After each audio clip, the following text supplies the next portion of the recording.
शैलेंद्र कुमार का जन्म 1923 में हुआ। इनका असली नाम क्या है? शंकरीदास केसरीलाल था। शंकरीदास केसरीलाल ये हिंदी सिनेमा जगत के प्रमुख गीतकार है। इन्होंने कई प्रसिद्ध फिल्मी गीतों की रचना की है। कौन शंकरदास केसरीलाल कौन है? कौन है शंकरदास केसरीलाल? हाँ, शैलेंद्र कुमार जी है। शैलेंद्र कुमार जी का जन्म कब हुआ माँ? 1923 में हुआ। शैलेंद्र कुमार का जन्म कब हुआ? 1923 में हुआ। इनका असली नाम क्या है? इनका असली नाम शंकरदास केसरीलाल। और प्रमुख गीतकार कई प्रसिद्ध गीतों के क्या है माँ? कई प्रसिद्ध गीतों के फिल्मी गीतों की रचना की है। इन्होंने यहूदी याद रखो, यहूदी अनाड़ी, इन्होंने यहूदी अनाड़ी और ब्रह्मचारी फिल्मों के गीत लिखने के लिए क्या किया? 3 बार फिल्म फेयर पुरस्कार से सम्मानित किया इन्हें। क्या क्या है इनकी रचनाएं? फिर भी देखो गीत रचनाएं उनका यहूदी सिनेमा सॉन्ग्स, यहूदी अनाड़ी ब्रह्मचारी फिल्मों के गीत लिखने में इन्हें क्या मिला? 3 बार फिल्म फेयर पुरस्कार से सम्मानित किया गया। इनका देहांत कब हुआ? देखो माँ, इनका देहांत 1966 में हुआ। किसका देहांत? शैलेंद्र कुमार जी का। असली नाम क्या है? शंकरदास केसरीलाल। अब हम विपत्तियों का सामना कैसे कर सकते हैं? मिलजुल कर रहने से पढ़े ना माँ?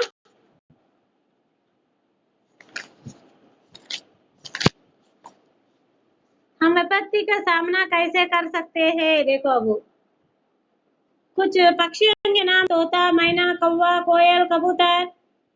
संगीत मनोरंजन का साधन है। संगीत के सहारे हम अपने मानसिक एवं शारीरिक थकावट को दूर कर सकते हैं।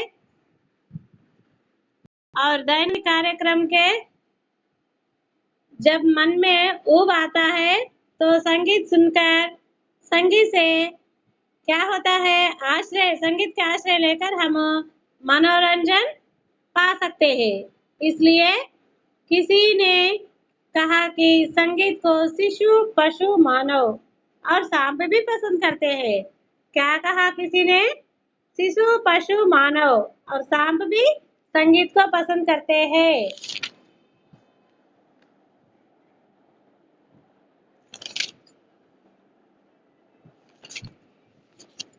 और एक क्या है?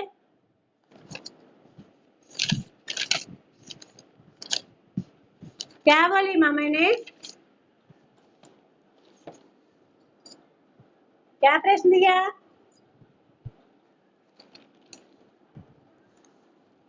शैलेंद्र कुमार बहादुर, हम विपत्तियों का सामना कैसे करना चाहिए? एक प्रश्न निकालो। हम विपत्तियों का सामना कैसे करना चाहे? कुछ अंतरिक्ष नाम यहाँ पढ़ेंगे जब तक। देखो कुछ अंतरिक्ष यात्रियों के नाम देखो। आरंभ में मानव अंतरिक्ष के बारे में जानने की कोशिश में रहा। इसी आशय की सिद्धि के लिए समय पर अनेक यान अंतरिक्ष में भेजे गए। उन यानों में अंतरिक्ष यात्री एस्ट्रोनॉट्स जाते थे। समय समय पर अनेक यान अंतरिक्ष में जाते रहे। उन अंतरिक्ष यात्री में एस्ट्रोनॉट कहते हैं। उनमें बज एल्ड्रिन, बोलो, उनमें Buzz Aldrin, Neil Armstrong, Rakesh Sharma, Yuri Gagarin, Kalpana Chawla, Sunita Williams आदि प्रमुख है। हम विपत्तियों का सामना कैसे कर सकते हैं? प्रश्न देखेंगे।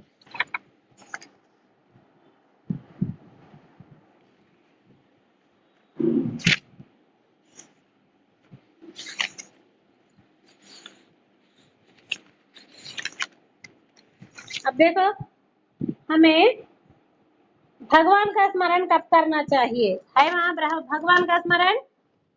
हम सब लोग भगवान का स्मरण दुख में भी करते हैं, दुख में ही करते हैं, अर्थात भगवान दुख में ही याद आता है।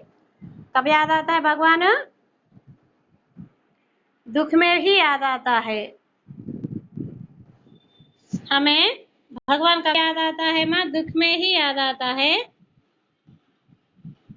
हम भगवान का स्मरण नहीं करते, अर्थात देखो सुखों में हमें भगवान को याद नहीं करते, सुख में ईश्वर का ध्यान रखने वाला ही दुख में नहीं रहता। इसलिए हमें सुख में ही भगवान का स्मरण करना चाहिए। सुख में भी करना, दुख में भी करना। दुख में भगवान को भूल जाते हैं माँ, इसलिए कौन कहा ऐसा? कबीर दास ने कहा सब लोग भगवान का स्मरण दुख में ही करते हैं, सुख में नहीं करते। भगवान याद नहीं आता, सुख में ईश्वर का ध्यान नहीं आता, इसलिए सुख में भी भगवान का स्मरण करना चाहिए। अब कबीर के बारे में पढ़ेंगे। कबीर के बारे में बताइए। देखो कबीर के बारे में बताइए बोलते देखो माँ। कबीर का जन्म और मृत्यु संबंधित मतभेद है, यानी एक नंबर नहीं, एक पर्टिकुलर ईयर नहीं पता। फिर भी कुछ विद्वानों के अनुसार कबीर दास का जन्म कब हुआ? 1398 में काशी में एक हिंदू परिवार में हुआ। कबीर जी का जन्म, ये लिखो मैं पूरे नको, first line no need children. Kabir का जन्म काशी में हिंदू परिवार में हुआ। ఇయర్ కూడా ఇయర్ రాసేయండి, లేకపోతే అవసరం లేదు। 1398 में कहाँ हुआ? एक हिंदू परिवार में हुआ। All children listen carefully, I will ask.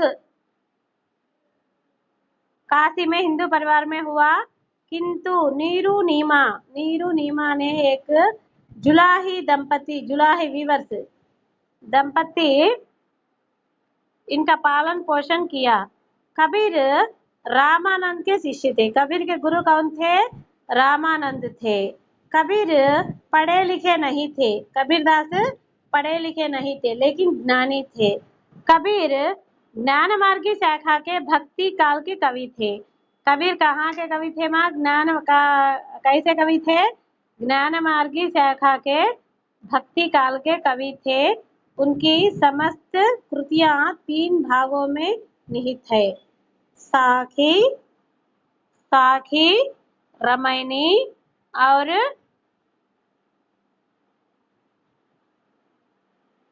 ये नकमा, साखी, रामायणी और सबद बोल के लिख लो। उसका काव्य संग्रह बीजक में है। उनकी मृत्यु 1528 में हुआ। कबीर का मृत्यु कब हुआ माँ? 1528 में हुआ।